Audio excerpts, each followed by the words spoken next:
Դրանց խլուրդ են ասում, չէ՞, իրավապահ համակարգում խլուրդ, որ ներսից ինֆորմացիա դուրս տալի։ Չկասկածեք, այ իրանց հետևից է։ Ես ասացի արդեն, չէ, ասի չեմ նախանձում իրանց։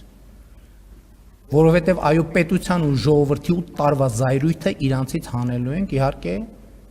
որևէ ապօրինի բան չանելով։ Ու ես իրավապահ համակարգի առաջ դրել եմ, այդտեղ դրել եմ խնդիր, ասել եմ գտեք։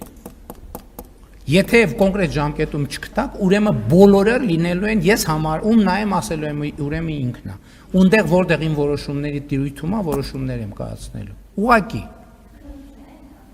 Չգիտեմ ինչ ընթանում, ինչ է տակրում, ինձ պետք են անուններ եւ ապացույցներ։ Եթե այդ անուններն ու ապացույցները չեղավ,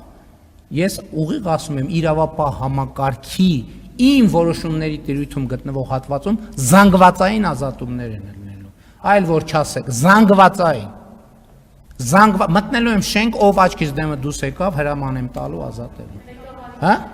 Սպառնում եմ, ահա որ սաստիկ ձևի սպառնում եմ, սաստիկ, չէ կատակ չեմ անում,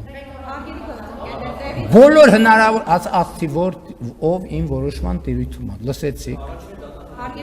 ասում եմ, ով իմ որոշման, ես դատախազ չեմ նշանակում ազատում, ով իմ որոշման տիրույթում է, կամ ես եմ նշանակում, կամ նշանակում է նա, ում ես եմ նշանակում, զանգվածային այդ տեսեք ուղիղ ասում եմ, ու ժամանակը գնում է, այդ ինվորմացիա արտահոսքի աղբյուրները չեղավ, զանգվածային ազատումներ են լինելու համակարգում, են կանխավարկածով, որ ոնչ էլ լինի, դա ազատվածների մեջ կլինի։